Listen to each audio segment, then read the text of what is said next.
Blessings, beloveds. Welcome back. Let's talk about Mars ingressing into Scorpio. So, what I've done is I've had a look at a few things relative to Mars because there's two things, but one of the main things is that transiting Mars in Scorpio is going to form an opposition to Uranus. And I want to unpack that and I want to go back to when it actually started. So I'm going to show you a few different charts. Before I do that, let's just think about this from the point of view of the new moon in Scorpio, which is happening tomorrow. So clearly there's an abundance of Scorpio energy with a new moon in Scorpio. Mars in Scorpio, Mercury gets into Scorpio, Pluto and Mercury have just had their last square just a couple of days ago, which was there at the beginning of when Mercury actually first went retrograde. It went retrograde on the 25th degree of Libra, which was forming a square to Pluto. So in other words, we've got an abundance of Pluto Scorpio energy coming through all the personal planets, really, in one way or another. So given the nature of reality, the nature of events, the very intense transformations on the earth plane, cataclysmic events, revolutions, there's so many things going on, and it's really at a very fast pace, and it's like it picked up momentum quite some time ago, particularly since most planets went direct, especially Pluto and Saturn going direct just very recently as well. That's actually, moved things much faster, and there's a lot more activity going on whatever whatever side of the fence you sit on, whatever position you take relative to this collective story. So there's a few things to look at, but I think the absolute underlying tone and theme here is death, rebirth, transformation, and just the absolute necessity to let go and release of things. I just want to just read something to you, which is just a very interesting point about Scorpio. Scorpio is such a complex sign. I often say this because it is. It's often very misunderstood as well. It can get a little bit of bad press, around it. But I think that's merely because it's such a complex, misunderstood sign. It's so incredibly powerful, and it doesn't come from a level of accepting the superficiality of whatever's presented. Scorpio just will not have a bar of the bullshit, just to put it quite frankly. It's actually a very mystical sign as well. It's not a word that you often hear connecting to Scorpio necessarily, but it is. And it's not mystical from the traditional, Christian based sort of system, if you like, particularly the indoctrinations of Christianity. If you go outside of the structured, indoctrinated components of Christianity, you'll find the incredible beauty of mysticism, of course, in Christianity, but that's another subject altogether. But the thing about Scorpio is that it's mystical from the point of view that it sees, I've written this down, so I want to read it. It sees the power of transformation at work in the ordinary reality. It sees the power of transformation taking place in the ordinary reality, right? And that literally means that Scorpio has that capacity for X-ray vision, so when it's looking at reality, it's looking beyond the surface of things always. There's no exception to that. That's the nature of Scorpio. That's where it operates from. That's what it looks into. So when we have an array and abundance of Scorpio energies, there are things being exposed collectively. There are things that are being revealed to us from a collective perspective. There are aspects of our own personal journey that are also undergoing investigation, like an X-ray vision, an X-ray look into the components of your journey so far, where you're at, where you stand, what are your relationships doing, what are you doing in your work situation, just everything really. You get to have this kind of experience, a microscopic, sort of experience, zoom into the absolute core truth of everything that's going on in your life. And it'll bring up, for better or for worse, what is actually there. And it's a real opportunity to obviously work with shadow material, to work with the things that we sometimes deny or are resistant to, or just not ready to confront. But Scorpio, when we get into Scorpio season, having a Scorpio new moon, Mars in Scorpio, there's a lot of things that are going to come up from the subconscious and unconscious components, right? It's all the material that lies in those deeper, the deeper landscape of our soul. And it's also, pushing up from the unconscious material that we normally just don't have access to, or readily access to, from a conscious sort of state, everyday kind of state. So it brings up the material that we actually, material that's been imprinted, material that we've been conditioned with, material that belongs to the past. It brings up all the subconscious and unconscious material, and that's a lot. Think about it, because the metaphor that I like to use for that is the iceberg on the surface of the ocean, and that iceberg is a representation of the personality, ego, and everything beneath that, it belongs to the unconscious states within us, which is the entire ocean, right? So you can imagine how much material is motivating, driving, and creating things to happen, as it were. It is said that the majority of our behavior, our responses, and our reactions is actually triggered or motivated from the unconscious material that resides within us. We can't see that, and we can't see it all the time, because if we did, we would just be completely overwhelmed. It's way too much. So there's a reason why we have the conscious state, the conscious mind, we have the subconscious and unconscious levels. There's very specific reasons why, the source creation to all things designed this this beautiful, or these beautiful layers of our experiences and our existence. We just can't have everything there in our face, as it were, all the time. It'd just be too much. So Scorpio, takes us into those kinds of journeys and experiences and layers. So here's what I wanted to read. Scorpio is the first sign to be aware of the heights and depths of the universe. Feeling the relative nature to all things, it will freely declare there is no difference between good and evil, and be misunderstood as a result. Scorpio sees living as a series of deaths and resurrections, and instead of trying to avoid these experiences, it will plunge into them headlong in order to experience the revivification of the results, right? So Scorpio, on an ordinary level, this manifests as Scorpio's fondness for living intensely, right? So you Scorpios out there know this. This is just your basic mode of operation, on a day-to-day level, right? Nothing is to be done superficially. It is better completely to experience little than superficially to experience a lot. So Scorpio, it'd rather have a really intense experience, even if it may be dark and difficult, and produce a number of different emotions and feelings and experiences that are challenging, as opposed to just sitting at some happy kind of superficial level, pretending that everything's okay. It just doesn't operate like that. So these are the energies that that are strong in the ether at the moment, right? I just wanted to read those couple of comments there.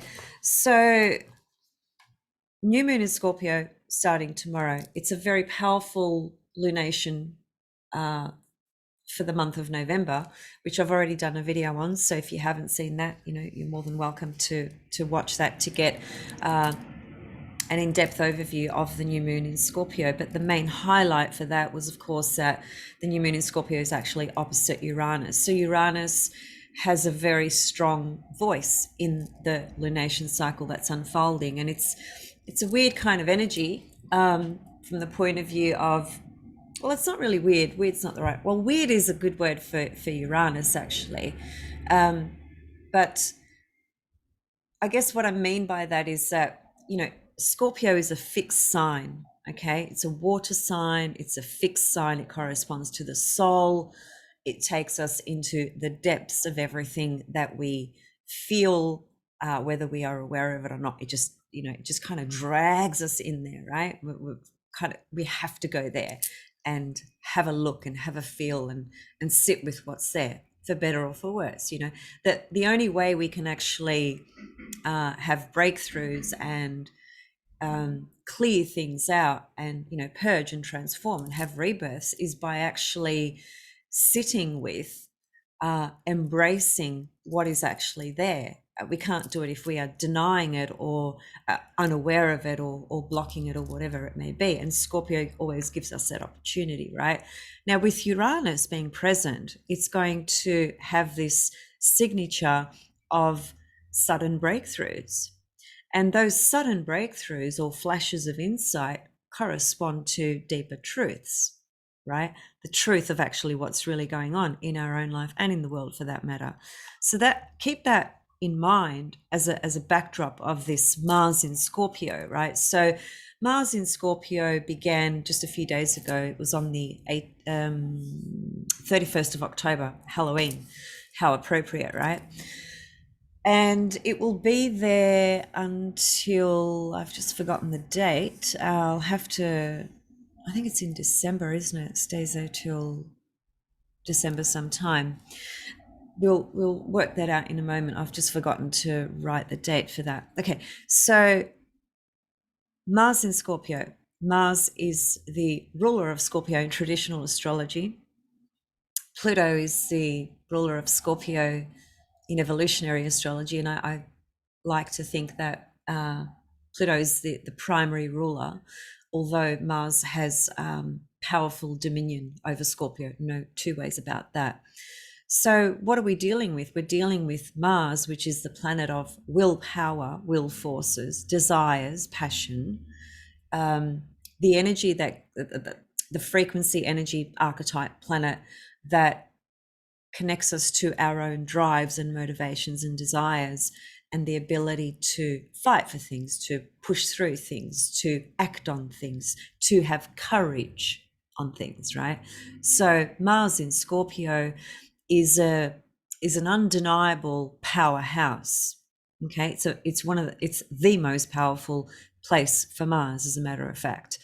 And whilst Mars actually rules Aries as well, which is another incredibly placement for Mars, I feel that Mars in Scorpio, well, they're both very different. I did a video on this a couple of years ago, actually, and maybe go back and revisit that, where I talk about the differences between Mars in Scorpio and Mars in Aries, because there are some very important distinctions. So I don't want to unpack that now. But one thing I do want to say is that Mars in Aries will act, incredibly impulsively, right, without any thought, and just total impulse. But Mars in Scorpio will plot.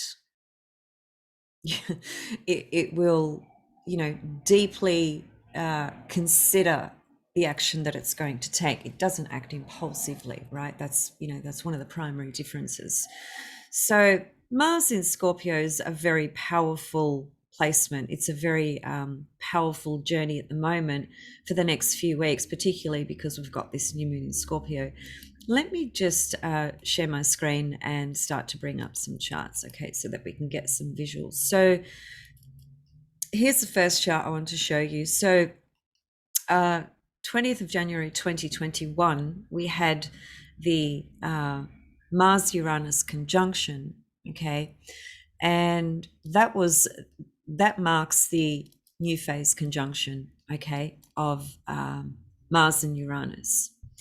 And, 9-10 months later, what's happened is Mars has traveled this way rather around the zodiac, okay, and in, at the position we're in now, which is November, what started 31st of October, Mars has gotten into Scorpio, but by the 18th of November, it's going to form an opposition to Uranus, which basically means that a new phase conjunction is always literally what it sounds like. It's a new phase, okay? So it's a new beginning, new births. It's a new energy that is heavily characterized in this case by Mars Uranus qualities, okay? Which is very much to do with rebellion, freedom, defiance of conformity, of the consensus reality. It's the desire to want to break out of the restrictions and limitations and so on and so forth. And we've seen, a heavy dose of restrictions, universally relative to the backdrop of the story that's been playing out. So that's been a huge collective experience. In addition to that, because it started in Taurus, and Taurus is the sign that corresponds to the foundation of the earth itself, the material plane. From a superficial material level, it's got to do with money and material assets and things of that nature. So it's got to do with our attachment to things. It's got to do with our comfort and security, Taurus. And so there was a pretty big shock that kind of emanated through the entire earth plane with this Mars Uranus conjunction at the beginning of this year, which we can see now has led to the having to have to let go of so many different attachments, okay? And that has many different layers to it. That has attachments on the physical plane. It also has attachments on, emotional, spiritual, psychological levels as well, but all pointing to or deriving from our own personal desires and actions around how we create, right? So the Mars Uranus conjunction set off this tone where there was going to be, unexpected, sudden shock waves through the entire Earth, the entire globe, relative to security being, just blown out of the water, as it were, right? That's literally what we've seen, haven't we? So it's a very interesting combination of energies, which of course, again, as I said, Mars Uranus is always going to also reflect, the rebellious souls and individuals. Taurus is such a traditional sign, so it's been a very interesting mix. Uranus and Taurus is just a very weird sort of energy to begin with anyway, because they really have nothing in common. They couldn't be more different, those two archetypes, but Uranus is in Taurus. So Uranus is actually revolutionizing, waking up the consensus state on the earth plane in order to create a greater sense of liberation and freedom from the point of view of all of our attachments, right? So as we, let me just clear that. I just want to show you the next chart. So that was earlier this year, okay? And sorry, I just wanted to mention as well that in this new phase conjunction, Saturn was actually squaring this new phase conjunction, okay? So that Saturn was a strong presence and voice in this incredibly revolutionary type of energy and signature. And I think the Saturn component definitely was speaking to the, well, it's the face-off between Saturn and Uranus, which we've had all year, right? That's the undertone, the back sort of, well, it's not even a back theme, isn't it? It's really a front theme. We can feel it on every single spectrum. So there's been this fight between the consensus status quo and the other side, which is not wanting to conform, okay, to a paradigm that appears to restrict liberties and freedoms. Okay, and so this fight has been going on all year, and so Mars starting the conjunction with Uranus was, Saturn was square there, so that the three were working together, as it were. Now Mars is probably fairly frustrated there because it just wants to embrace Uranus and just go out on a whim and just basically break, all the limitations, restrictions, and boundaries that Saturn was definitely trying to bring into the mix, and has successfully done that in a lot of different ways. And that speaks to the entire human race because Saturn's in Aquarius, right?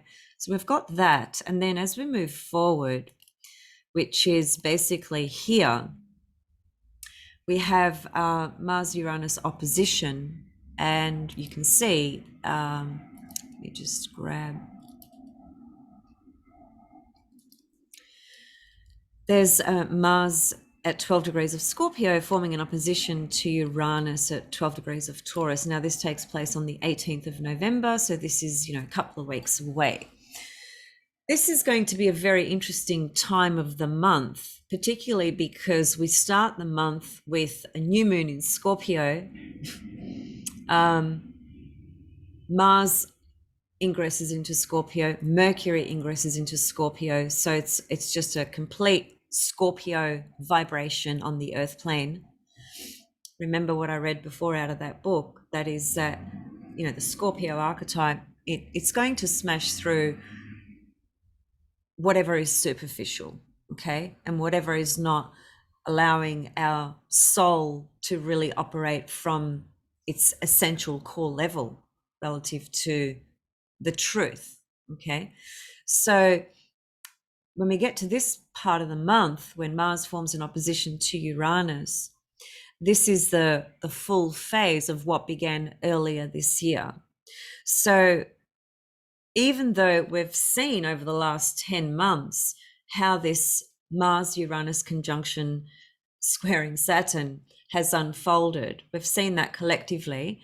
And the way to look at that in your own life, of course, is to look at, well, where did that transiting Uranus and Mars conjunction occur in your birth chart, okay? And where now has Mars come to form an opposition in your chart to transiting Uranus in your chart? That's how you're going to adapt this into your own personal circumstances, right? But whatever it is for you guys personally and for the world at large, it is a point of illumination, clearly seeing what actually began back in January of 2021.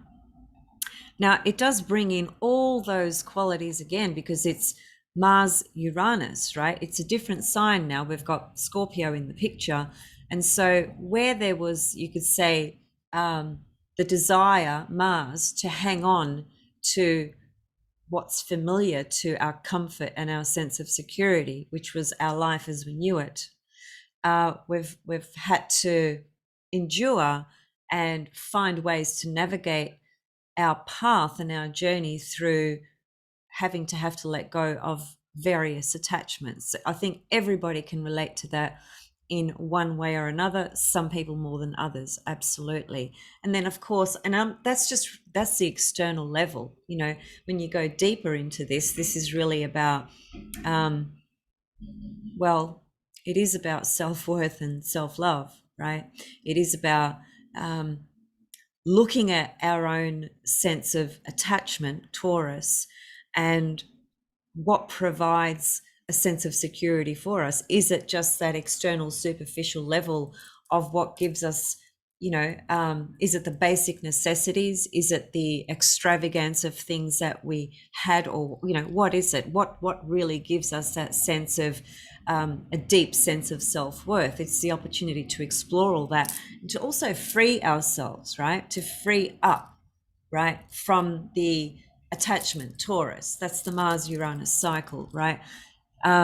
So now, 10 months on, Mars is in Scorpio, and now it's going to really give you that X-ray view of what you have actually processed and worked through and transformed, over the last 10 months from the point of view of Mars in Taurus, Uranus in Taurus. And you can see now for better or for worse, what you have been doing, what you have been creating, what you've been able to let go of. And it is also now a time to, oppositions represent the full phase, right? Just like the full moon. And they do highlight and illuminate what's there, right? For better or for worse. They can also be a point, though, where we can start something as well. It doesn't just have to be left at the seeing what's happening, illumination, full phase. It's more about seeing what's there, and perhaps through this seeing, through this clear vision, through this clear sense of awareness, because that's what oppositions do. They give us a greater sense of awareness. We can see, when it started, the conjunction new phase, it's like the dark moon, right? The new moon cycle. You can't see what's there until it, travels around and becomes a full moon. That's when you get to have a greater sense of awareness of what began during that cycle. Well, it's the same principle, okay, except we are using that principle for two planets, in this case, Mars and Uranus, okay? So Mars in Scorpio, if we take it from the level of having a greater sense of awareness of what we have been able to work through from the level of attachments, what we've been able to let go of, or what we haven't. Well, now the Mars in Scorpio is going to cut right through that. Mars in Scorpio, it's not about attachment, certainly not attachment on the physical plane. And it really just wants to smash through into the feeling, right? The soul level, the fears as well, the resistances, the things where perhaps we feel more restricted or limited. So now Mars in Scorpio is showing you your actual, sense of power emanating from your soul, Scorpio, and the will force, Mars, coming through, and how you might actually really act on what appears for you right now. Now, this is going to have to do with individuation, freedom, liberation, unexpected things as well. We always have to use the word unexpected when it comes to Uranus, out of our comfort zone. But at least at this point in time, we're able to see the truth of what began back in 2021 relative to this Mars-Uranus cycle.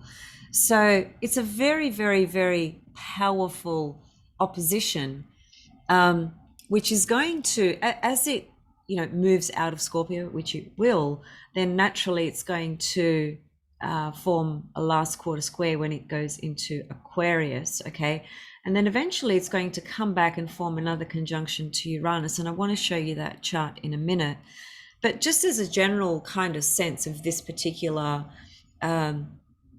full phase opposition between Mars and Uranus, which is there, you could say, in the backdrop of this new moon in Scorpio and the month of November. I mean, essentially, it comes down to, what are you ready to really face truthfully in yourself, in your life, in what you are witnessing and seeing out there? Because it is about uncomfortable truths as well. Truths will come flying through, and they are on a daily basis. There's so much more that's coming out now about what's been going on the last 18 months to 2 years. There's a lot more information. There's been a lot of information, no question about that. But I would say the better word to use perhaps would be to say that there's more truths coming out now, right? And so it is kind of informing people from a place that might not be very comfortable, because there's nothing comfortable about Scorpio. Scorpio is not about comfort. Taurus, its polarity is about comfort. Scorpio is about taking us into what's actually uncomfortable. But it's also the place that actually enables us to shed, old skin and move into different places within our journey where we've been able to actually let go of things that have held us back, that haven't really, and they've kept us stagnant in our growth. Mars in Scorpio can't be stopped. It has, the most incredible will forces, and with Uranus in opposition to it, it's going to, on the collective level, it's going to speak a lot further to the extreme feelings that people will have around the matters of freedom, liberation, sovereignty, pro-choice, and so forth. And, again, we can apply that into our own personal circumstances. Now, the other interesting thing is that you can see here that Saturn's still in the picture, right? So it's actually forming a T-squared to this opposition. Okay, now if you remember when this cycle began back in January, Saturn again was in the picture, right? It was actually squaring the Mars-Uranus conjunction, and now it's squaring the Mars-Uranus opposition. So this tells me that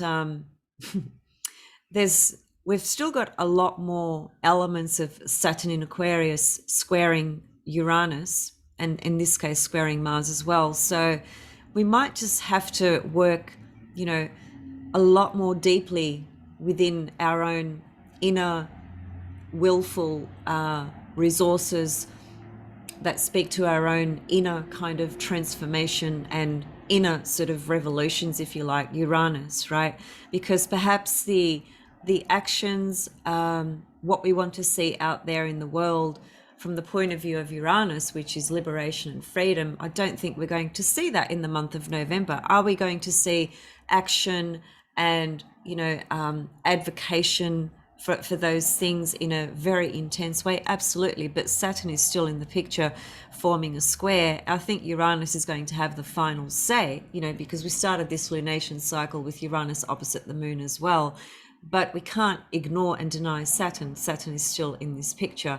And because it's forming a square, it's implying that there is some conflict, okay, and inner sort of tension that we can still experience and endure, with this Mars-Uranus opposition. So my suggestion would be to work with it on an inner sort of level as much as we can, recognizing our own internal powers of willpower and the ability to transform, of course, without trying to project it so much to the exterior and the reality before us, because we might find that we're going to still butt heads with a lot of conditions, systems, situations, people. That doesn't mean that we shouldn't have a voice or take action towards things. We will, and we do have a voice, but we need to consider that Saturn is in this picture as well. So we need to find a way to integrate this Saturn energy. And I guess that means, how do we work with the apparent confines and constrictions?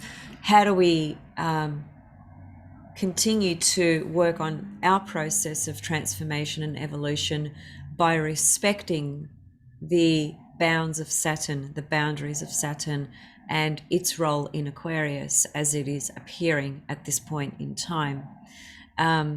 We don't like a lot of things that are going on, for sure, but there is a bigger game happening here, a lot bigger than what we see on the surface level. That certainly helps me feel more reassured that everything will be okay in the end. And if it's not, then it's not the end. I like that expression. Okay, I want to show you one more chart. And this I find super, super exciting, actually. Okay. So in late next year, 1st of August 2022, here's what happens. Mars and Uranus meet up again in Taurus, of course. And as you can see,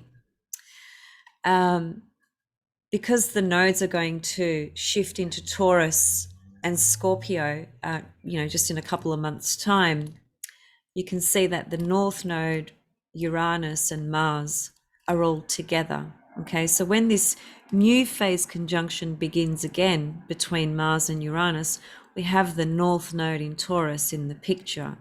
Okay.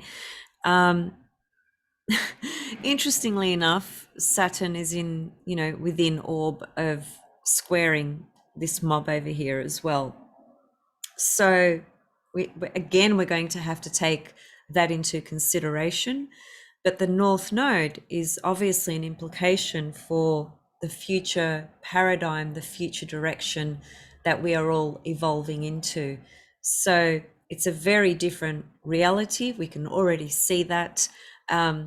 The world of money and the material world is already looking very, very different. The escalation of that is, it's obvious on a daily sort of level. For instance, cashless society, the whole electronic money, Bitcoin, etc., etc., etc.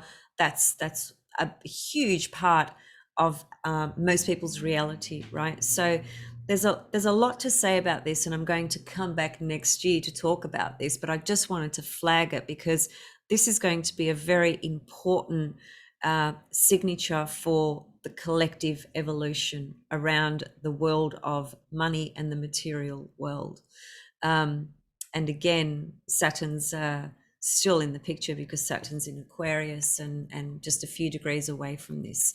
So that's kind of what we're heading towards. But the North Node is a big deal. It's a really big deal that it's sitting here in this new phase conjunction. There's something very powerful about this that that I just think is going to really change the way we relate to the world of money and just the way the world of money is going to be operating. I mean, it's already obvious anyway, but this North Node signature here, this is another level altogether. But as I said, I will come back to talk about that. Let me just clear this. So that's really all I wanted to share. I really just wanted to kind of highlight the story of this phase between Mars and Scorpio, Mars in Scorpio opposite Uranus, and that it began at the beginning of this year. And just have a look at where that is in your own birth chart, of course.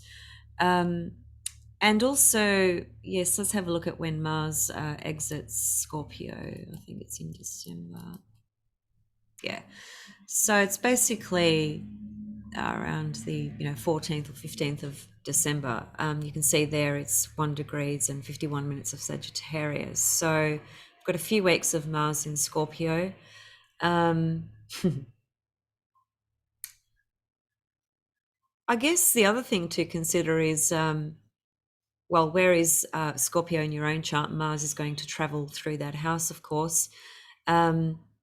Wherever Mars is transiting, it completely, energizes that aspect of life. That's just a very simple baseline of what to start with.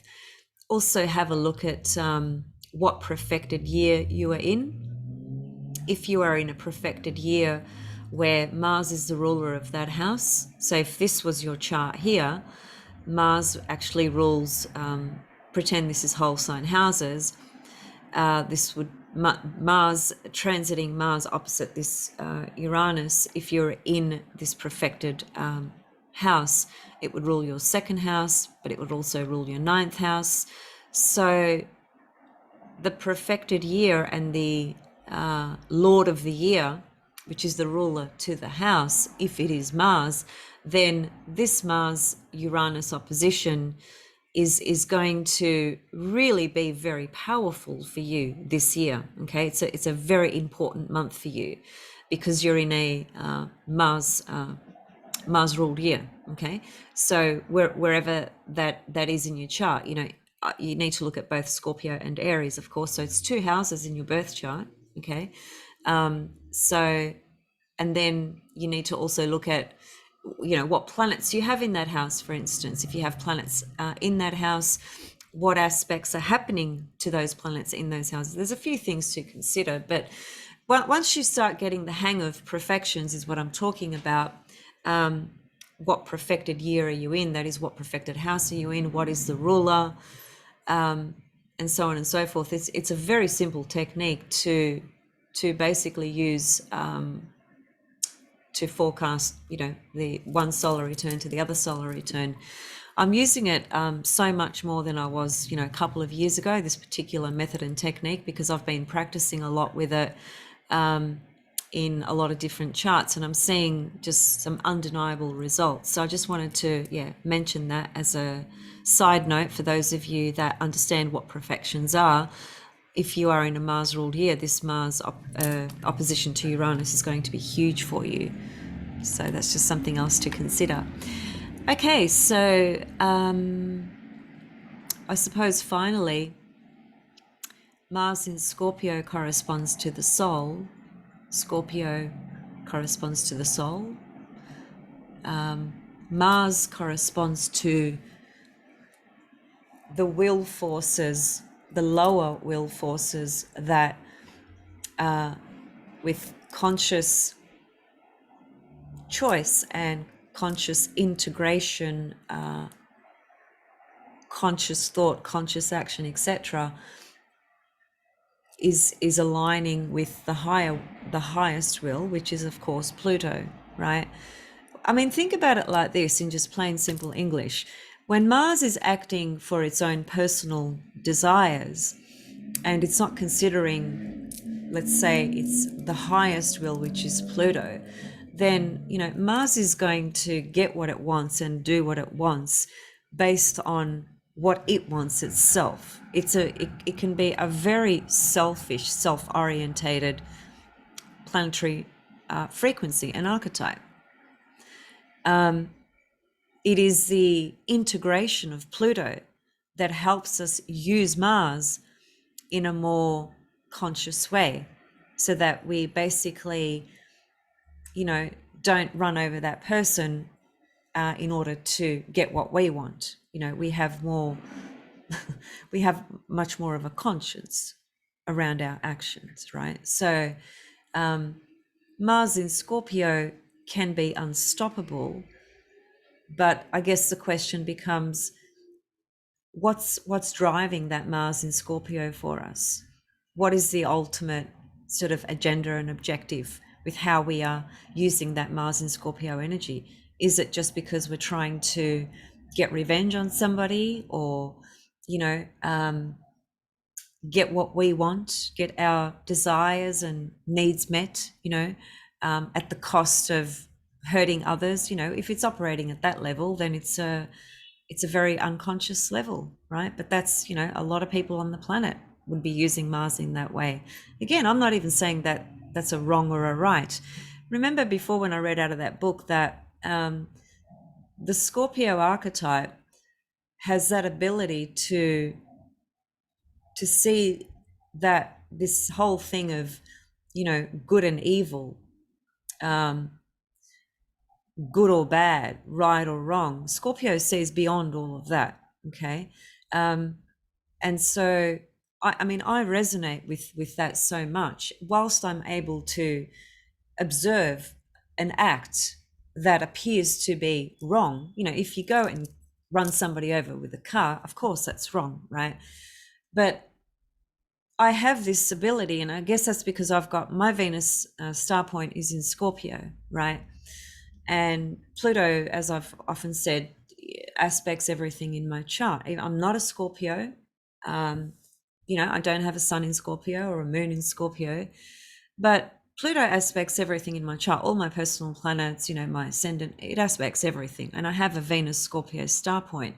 So when I think about life and what's happening out there, even though there are clear injustices and things that are clearly wrong from that moral compass of what's right and wrong and so forth, yes, I get all that, but I'm also able to connect to a broader kind of view and understanding, which I guess gives me the ability to be more empathetic and more compassionate as well, and also understand that everyone's signed up for a particular script.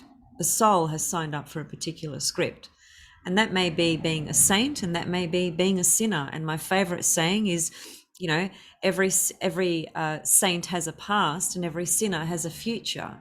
Think about that. That is the best quote that I've ever heard. You know, I love that, and that opens up the understanding, the insight. And it's not an understanding from a left brain, because once you go to left brain, which is Gemini, your left brain is going to find everything that's wrong or apparently right about any person or any situation. That's the nature of the left brain, Gemini. But when you employ right brain, Sagittarius, intuition, that's when you can start to employ the understanding of the soul's script, the soul's journey, the soul's evolution. And everyone's been a saint and everyone's been a sinner, you know. So that's what I love about the Scorpio energy. It exposes, first of all, the superficial levels of what things, of what's being presented, of what people are presenting, and it helps us get a deeper view into what we've been looking at, listening to, learning, doubting, questioning, etc. And from an external level, and more importantly, it helps us tap into what might be very uncomfortable inside us, but what is also, what resides there is gold. It really is the riches deep inside us. Okay, Pluto rules the riches in the earth, in the underworld, the underground. That's why when you have Pluto transits to your second house, say for example, or planets in your second house and Pluto's hitting them off, you could suddenly regenerate your whole life financially. You know, Pluto connects to the deep riches. Even though I just gave reference to a material, external, monetary, money, level of things, Pluto helps us access those deeper diamonds and jewels and gold that emanate from our soul, that have nothing to do with how much we achieve out there, because anything out there, as I always say, can be taken away, just like that. You've got no control over that. But the depth and the wisdom and the jewels and the gold and the diamonds that emanate from your soul, nobody or nothing can ever take that away from you. So when we go through Scorpio season and Scorpio new moons and Mars in Scorpio, these are the dimensions that we are able to access. And there's nothing more beautiful than that. Okay, I'll see you guys very soon. Let me know if you listened to the video I did last night in audio about the Venus star point, how to track your Venus star point. I noticed a few of you did watch it and made a few comments. For those of you that missed it, it's on my YouTube channel. It's just a 18-minute audio showing you two different methods of how to locate your Venus star point. And I will be doing a beautiful session with Ariel Gutman on the upcoming Venus star point in Capricorn. And I'm still looking for a few more people from Europe to sit in the Venus pentagram workshops. So shoot me an email if you are interested in participating in that. It's a 4-hour workshop. It's incredibly valuable. You'll take a lot out of it. Much love and thanks for listening, and make the most of this Scorpio energy, even if it's not particularly comfortable, which it often isn't. It's also very liberating, actually, because if Taurus is attachment, which it is, attachment to things we hang on to, hold on to, Scorpio's the beautiful frequency that frees us up from the attachments that we hold on to. And some attachments can be just a hinder, towards our own growth. It's not until we get rid of something, for example, and even if it's just a material thing, simple example, baseline example, you do a clean out in your house where you may have, collected a whole bunch of stuff, and you do a clean out. And I mean, I do this all the time. And you have this incredible sense of, it's an exhilarating feeling because it feels like you've unloaded, you've gotten rid of things that were just taking up space in your apartment or your home, for instance. That's just a very simple little example. Now imagine that, applying that to the deep layers and landscape of your soul, all the emotional attachments and psychological attachments and traumas and pains and wounds and things that we have inside us that we hold on to, and we're able to free ourselves of those sorts of things. That's why this energy is just gold, really. And the Uranus opposition is breakthroughs in deep material that could essentially free us up, because what's Uranus? Freedom. Thanks. See you soon.